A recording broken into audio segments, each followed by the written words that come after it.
Zipper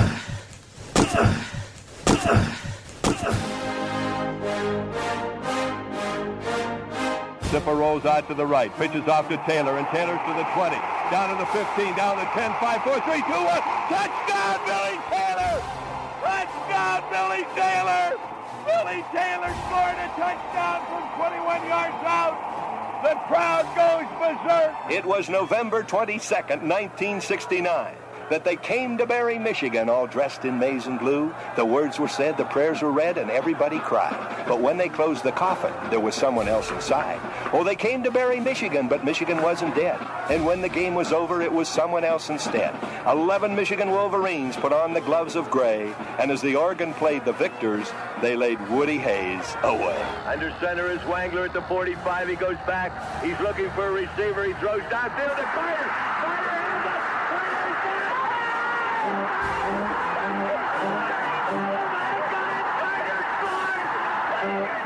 Who's got it better than us? Nobody!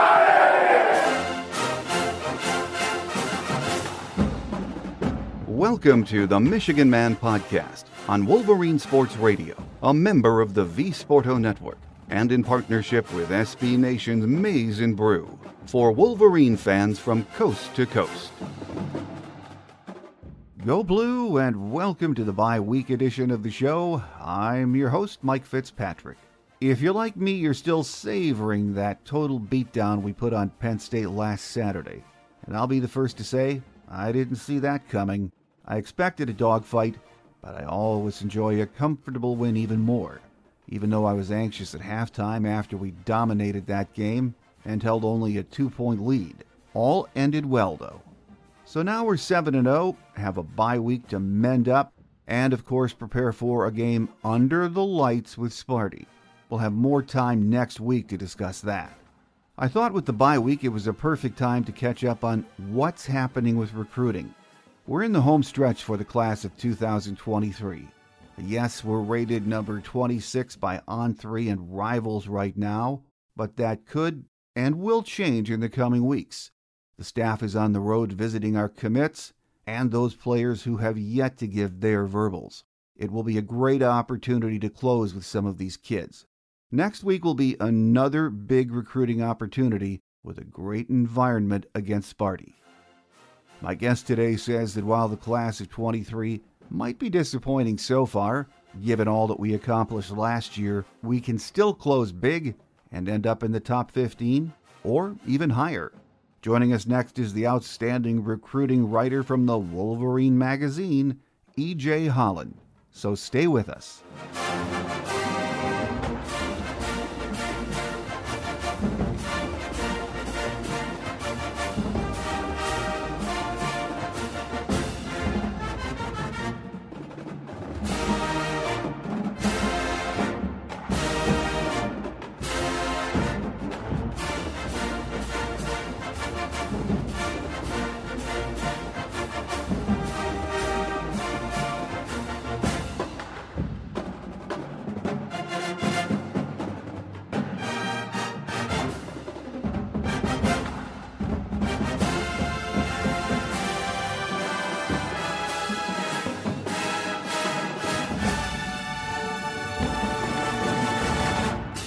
With us on the show this week is the outstanding recruiting writer for the Wolverine, EJ Holland. I thought it would be a perfect time with the bye week here to catch up on what's happening on the recruiting trail. So welcome to the show, EJ. No, thanks for having me. Glad to be back on. It's been a little while. It has been a while. Once the old season starts going, we sort of slack off on the recruiting news, but it's out there, and this is a huge time of the year, especially for Michigan. And last weekend was another big recruiting opportunity with some big-time talent in attendance. And I know we received a verbal on Monday from a very familiar name to Michigan fans, Kendrick Bell.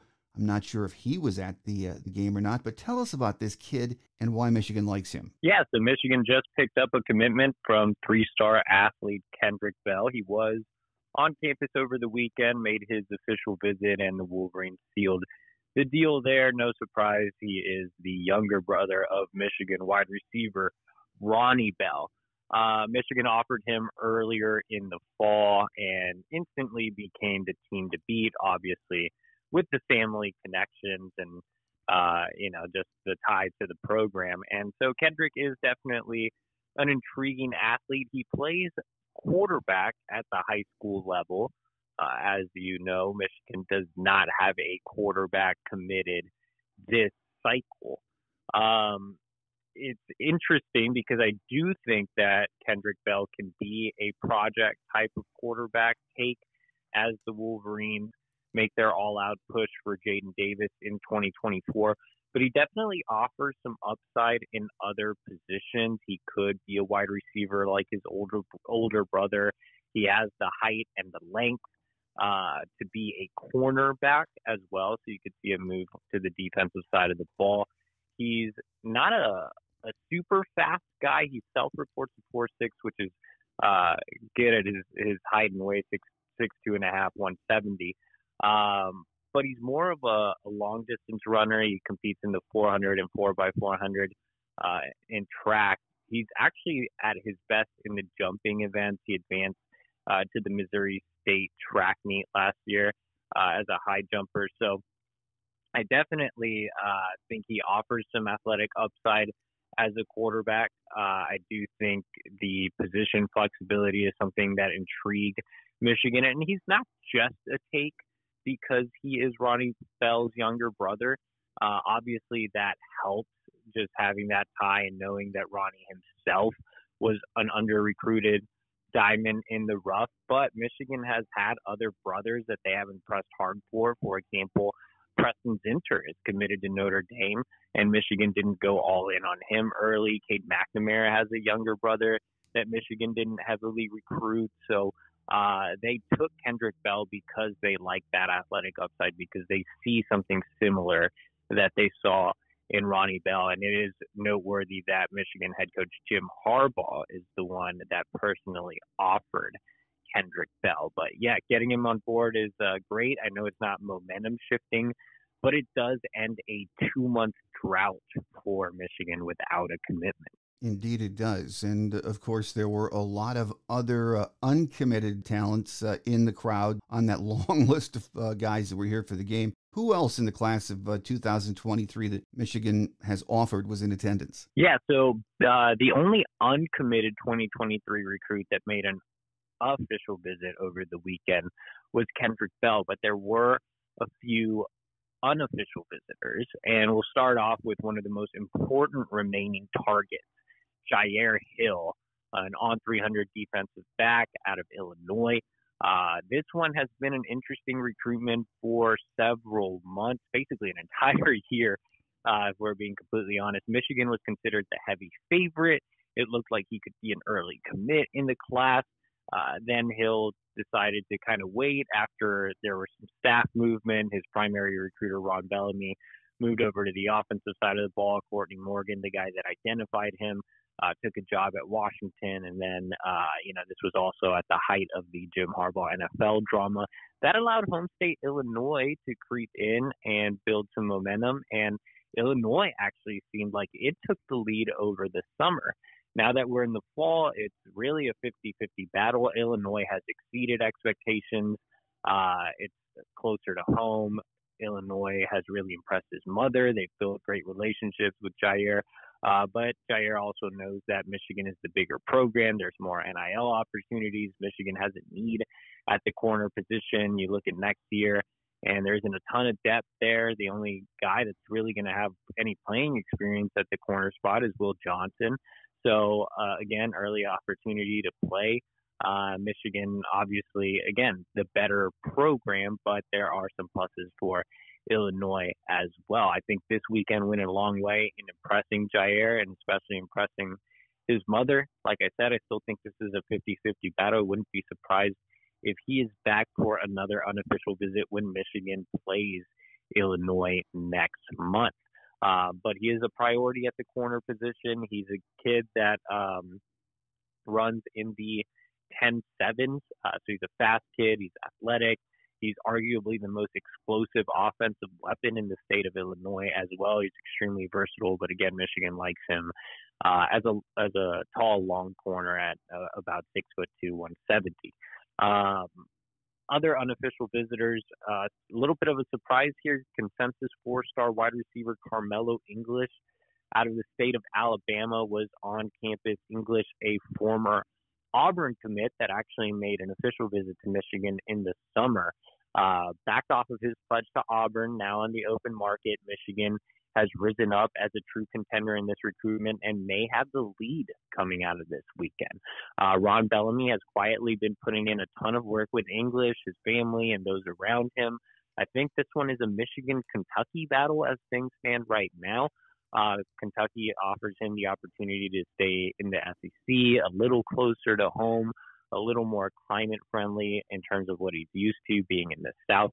But again, Michigan, the superior program, the relationship with Bellamy is strong, and it looks like English is going to be back for another visit closer to signing day. So I really like where the Wolverines stand with English coming out of that big weekend. The Wolverines already have 2 wide receivers committed in Frederick Moore and Samaj Morgan, but they'd like to add another to the class, and English is at the top of the board.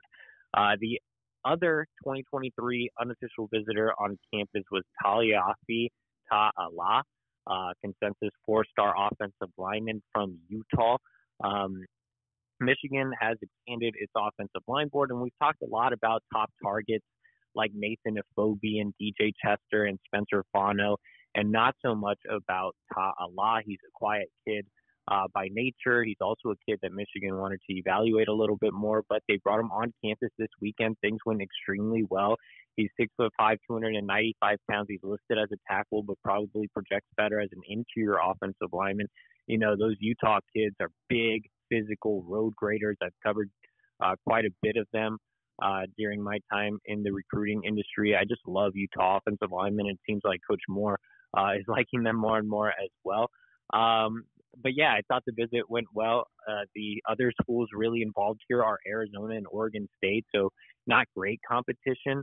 The only advantage that those schools might have over Michigan are the fact that they are a little closer to home. They offer that West Coast vibe. But even I was looking at the map, right? Like even Tucson is like 12 hours away from his hometown in Utah. Oregon State is way up there at the corner of the map. So it's not like distance should be that much of a factor, maybe cultural, maybe vibe. But I thought Michigan impressed him. Obviously, the offensive line was terrific. Michigan ran the ball at will. Both Blake and Donovan had terrific games.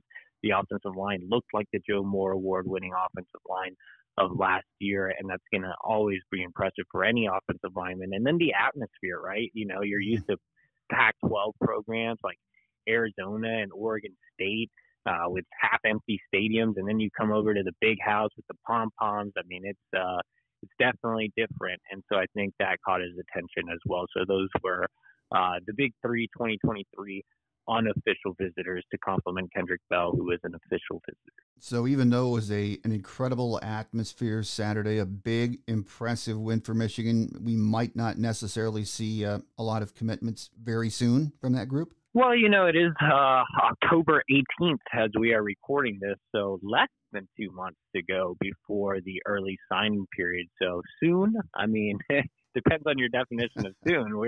Michigan needs to get commitments going ASAP. But look, I think with Ta'ala, he's a kid that they want to continue to evaluate. Like I said, probably bring him back in for an official visit in December. So we'll see what the offensive line board looks like at that point. Jair Hill has continued to bulk on the decision. That one could go all the way to the early signing period. Carmelo English, you know, wants to see what other schools jump in the mix as well. So that one could go closer to the early signing period. We're already in it so deep. We're into the recruiting process so deep that a lot of these kids are saying, hey, it's October 18th. What's another month, right? You know, to kind of make sure you're really making the right decision. If you've gone almost the distance so far, I don't think there's a ton of harm in taking it, you know, the whole distance. So I do think there's opportunity for some early commits, maybe not necessarily, or not early commits, but commits that could come sooner than the early signing period. I mentioned Nathan Afobe, an on 300 offensive lineman out of Georgia. could be a guy that jumps on board. Loved his unofficial visit last month, coming back for an official visit here soon. So there could be guys that jump on board.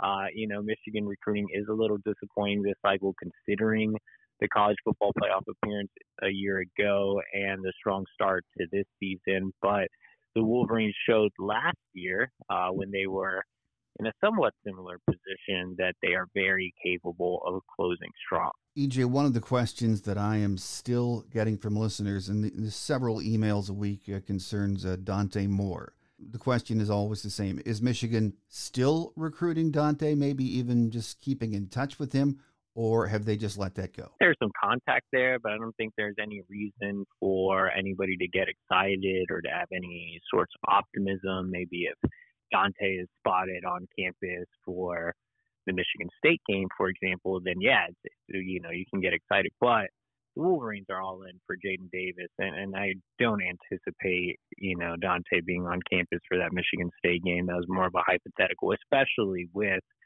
Jaden Davis coming in. So I know Jaden Davis is a 2024 recruit, and for those of you that are listening that aren't recruiting nuts, Jaden Davis is a top 100 quarterback out of Charlotte Providence Day School in North Carolina. He is the top of the board quarterback. This is the guy that they want. Once Dante committed to Oregon, Michigan shifted its focus and really went all in on Davis. They got him in for an unofficial visit in the summer. Again, in the summer, they got him on campus for yet another unofficial visit last month for the game against Hawaii, and now they're getting him in this month for the game against Michigan State. That's a lot of visits. The other schools that are in contention for Davis, Georgia just picked up another commitment in the 2024 class at quarterback, so I think you can scratch the Bulldogs off. Alabama, they're still evaluating their 2024 quarterback board, so they're not pressing super hard. Penn State, is Penn State. I don't really consider them too big of a factor. He just visited Tennessee over the weekend, but Tennessee has a 5-star quarterback committed in 2023. And so the biggest competitor here is Clemson, but Clemson is also looking at DJ Lagway, another highly touted prospect in 2024. So the school that makes the most sense is Michigan. At some point you'd like to see Michigan close. Michigan has not expanded its quarterback board. They have put all their eggs in the basket for Jaden Davis. They did show a little bit of willingness to explore other options as they brought in Isaac Wilson, a on 300 quarterback, for an unofficial visit this weekend in the 2024 class, but did not offer, especially with Jaden coming in next weekend. They want to make sure that he still feels like the guy. So they would like to close with Davis sooner rather than later. I think Michigan fans should accept that right now Davis is QB1. Dante is a bit of a distant dream at this point. Well, the season Michigan is having right now, a lot of kids who may be committed to other teams might be reconsidering given what's happening with their team. I've read especially some Notre Dame kids. Can you give us some names of players Michigan might be working hard to flip? Yeah, I think right now with flips being so sensitive, especially with a school like Notre Dame that has all these weird no visit policies, Michigan would like to keep some of those names under wraps. I think guys that could potentially look around, specifically Notre Dame, you have Jaden Osbury, top 100 linebacker out of Louisiana. If you remember last year, Michigan flipped Amorion Walker from Notre Dame during the early signing period, and he was also from Louisiana. Ron Bellamy, Michigan's wide receiver coach and area recruiter in Louisiana, is a Bayou State native. He's a guy that has strong connections throughout the state of Louisiana and has been hard at work on Osbury, as has Michigan linebackers coach George Hilo. Michigan needs another linebacker commit this cycle. They only have one in Samaj Bridgman. So I think Osbury's a potential candidate. I think Charles Jagusaw, a 5-star offensive lineman, is a potential candidate. Michigan finished a bit of a distant second there, but still second in his recruitment. So those are guys that, come to mind in the 2024 class. You had a Notre Dame commit on campus in Brandon Davis Swain, top 100 defensive lineman out of West Bloomfield. I just mentioned Ron Bellamy. He was the head coach at West Bloomfield, coached Davis Swain. This is actually his second time on campus this fall. So if the Wolverines make a push for Brandon Davis Swain, who's a little bit of a tweener, not exactly a true scheme fit, being reevaluated for the Chris Jenkins role, then that could be a potential flip candidate for next cycle. I think you look around the country and Michigan's still recruiting guys committed elsewhere. They're actually going to see Florida defensive back commit Aaron Gates later this week. So they're still, in the mix there. That could be a potential flip candidate. Oklahoma looks like, dumpster fire right now. Michigan finished second for Jacoby Johnson, one of the top safety recruits in the country. That could be one where they could quietly, make some noise. So we'll see. It'll be interesting to see if some of these other guys pop up on campus for visits. Until then, guys that are committed elsewhere are probably going to be kept under wraps as they're more sensitive recruitment. Well, there's no question we're off to a slow start with this class of 23. That has happened before in other recruiting cycles. I think we're ranked 28th right now, right in that area. Is there a real concern this class could finish maybe, let's say, outside of the top 15? Yeah, I mean, that's definitely a possibility. So right now on the On3 consensus rankings, Michigan is 26th. The last time I looked at it when Kendrick Bell committed last night. I'm just going to pull up the rankings really quick right in front of me. You look at the schools that are ranked ahead of Michigan. Remember, Michigan only has 15 commitments right now. You look at the schools that are right ahead of Michigan. So Texas Tech, Baylor, North Carolina, those schools all have more commitments than Michigan. You look at schools that are even higher on the list, like Stanford. They don't traditionally close super strong. You look at Michigan State. They're not having a very good season. And if Michigan pounds them in the big house, then they could collapse. Florida State's having all type of internal issues. They could be a team that falls down the rankings. Louisville has built their class based on NIL. Who knows if that'll actually come into fruition once players have to sign papers. So there are some schools that could definitely drop depending on how things shake out over the next couple of months, and that could allow Michigan to rise. And like I said, there are still a handful of schools that just have more commitments than Michigan, and maybe they're getting more points at this time, but will likely fall. I mean, you look at Texas Tech in particular, that's ranked right ahead of Michigan.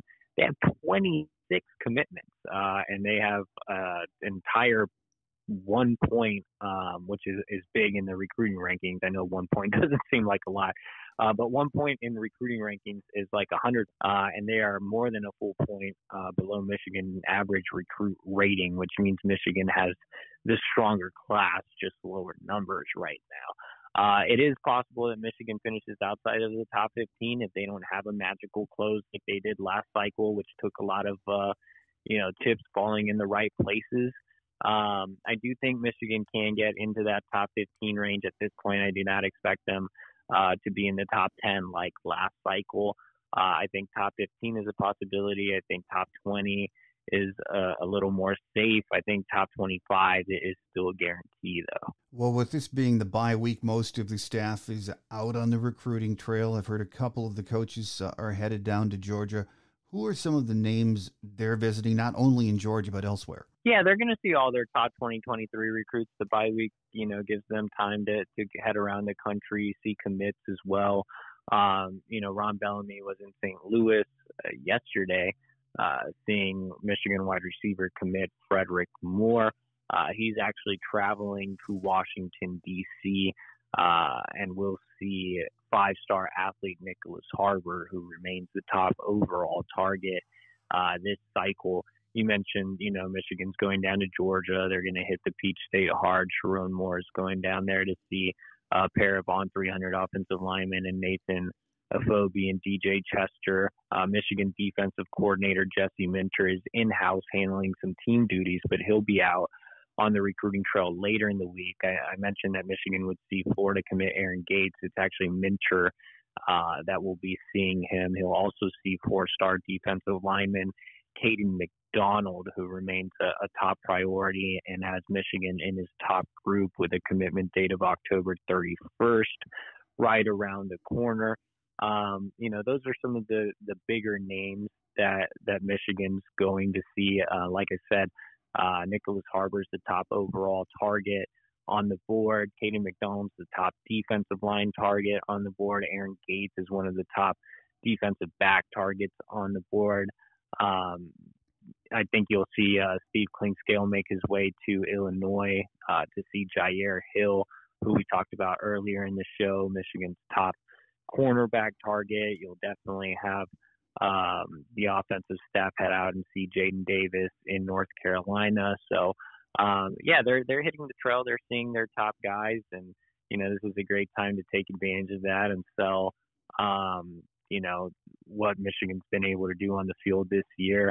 Obviously undefeated, going to be in contention for another playoff appearance. So there is opportunity to close strong, but we'll just kind of wait and see how things shake out. You know what this sort of reminds me of, EJ, back in the 70s and the 80s when recruiting was very different. And, at this time of the year, there was not the coverage that we have now.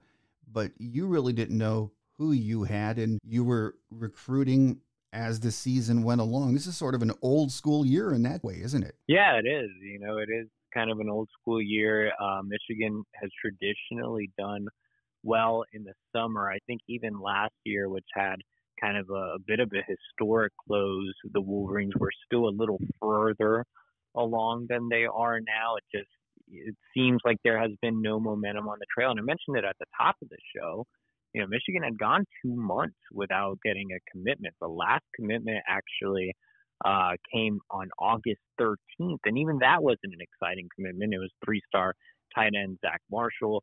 This one being Kendrick Bell, who's another 3-star recruit that wasn't very highly touted by other schools. Its only other offer was from UMass. So, I think it's one of those cycles where there's a lot of question marks for it being so late in the year. Well, there's a lot of work to do with this class of 2023. We have to close big, so it'll be interesting to see in the coming weeks and months how we get that done. And right now, I know recruiting is your focus. It's what you live and breathe, EJ. But looking back to last Saturday and that huge win against Penn State, give us your thoughts on that game. Oh, yeah, it was really fun. I had a chance to be on the sidelines for that game, and, I got to interact with some of the recruits on campus, some of the families, and some of the players as well. And it was just a really welcoming atmosphere. It was great to be there for that game. Obviously, the first half had some missed touchdown opportunities, and Penn State was able to get ahead early in the third quarter. But after that, Michigan just completely took over. Like I said at the top of the show, the offensive line looked like the offensive line of last year. It was great to see Donovan Edwards, who I was obviously very close to, have a breakout game of sorts, a big game on the ground, including that long touchdown run. Blake Corum continues to impress. I had Blake graded as a top 100 recruit, even after, at the time, the Wolverine was partnered with Rivals, and they actually bumped him into the top 100 and then dropped him out of the top 100 for no reason. So they're looking kind of dumb right now.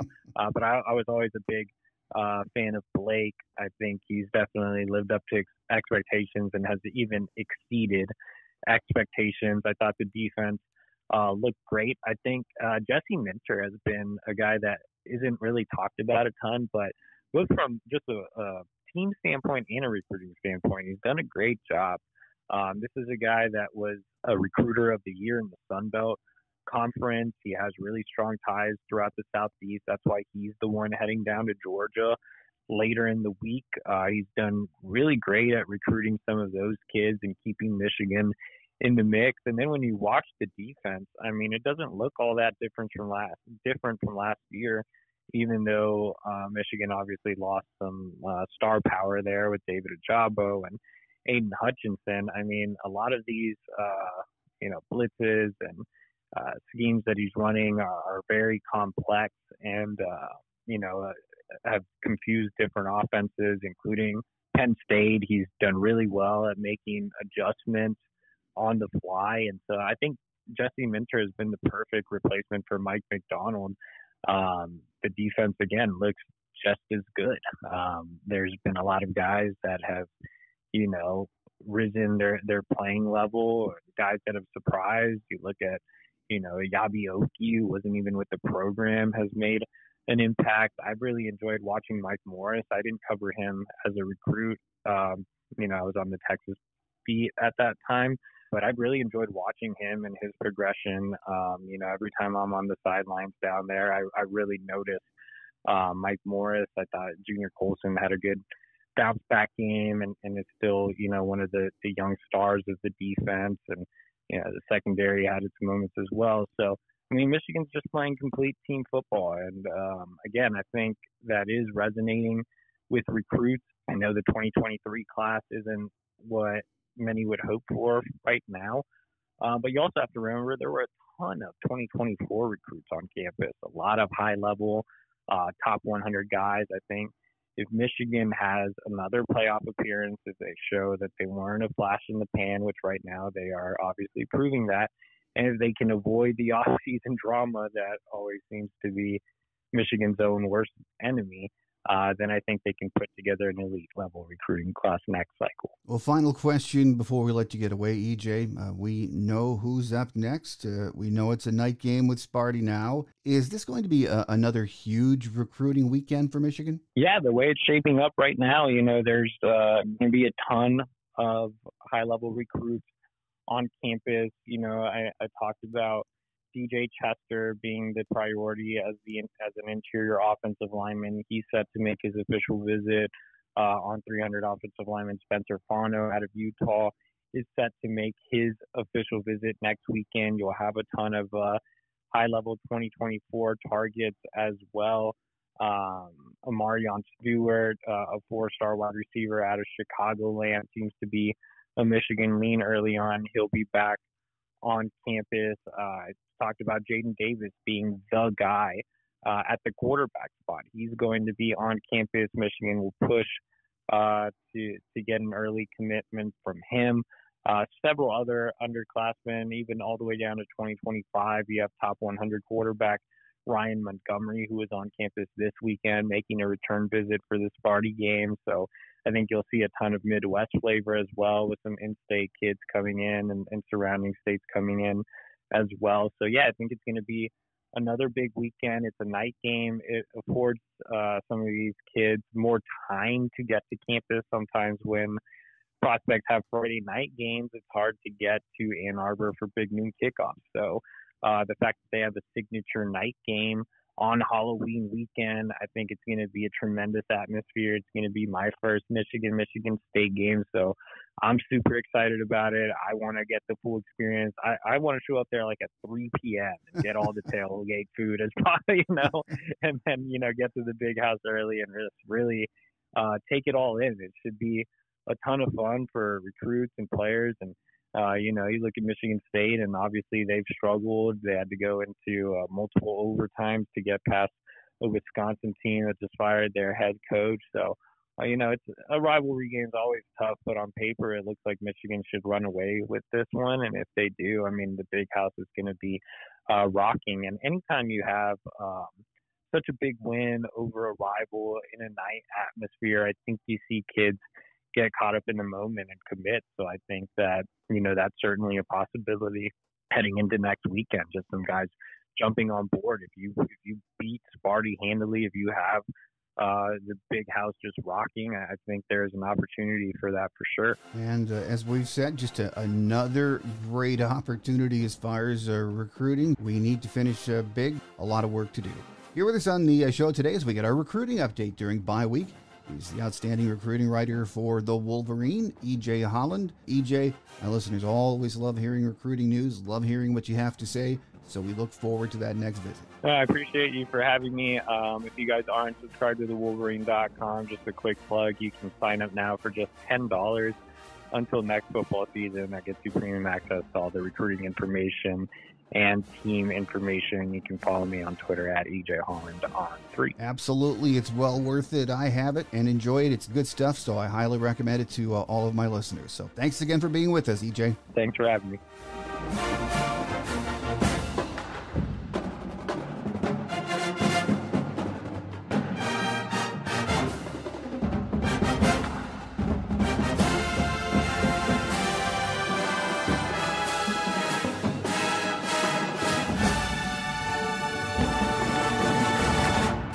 On Quick Hits today, the team is enjoying the bye week, so we have no injury news or updates for you. Thanks again to EJ Holland for the recruiting update this week. Next week, you know who's visiting the big house. A Saturday night game under the lights with Sparty. It should be fun, and hopefully another statement win for us. We'll see. Rivalry games are tricky, and one thing never changes. This is Sparty's Super Bowl. Always has been, and if anything makes this game dangerous, that's it. On Tuesday's Visitors segment, we hope to have Spartan beat writer Graham Couch from the Lansing State Journal. Then on Thursday's Game Day show, editor John Borton from the Wolverine. So enjoy the bye week and get ready for another showdown with those Spartans. I'm your host, Mike Fitzpatrick. Have a great Wolverine weekend, everyone. Until we meet again, take care. And as always, go blue. Thanks for joining us today on The Michigan Man, here on Wolverine Sports Radio, a member of the V-Sporto Network, and in partnership with SB Nation's Maize and Brew. Our listener lines are open 24/7 for your calls at 313-263-4842. That's 313-263-4842. Or email us at themichiganmanpodcast@yahoo.com. That's the Michigan Man Podcast at yahoo.com. The Michigan Man Podcast is produced at the studios of Robin Lynn Productions, Allen Park, Michigan, and is not affiliated with the University of Michigan. Go Blue!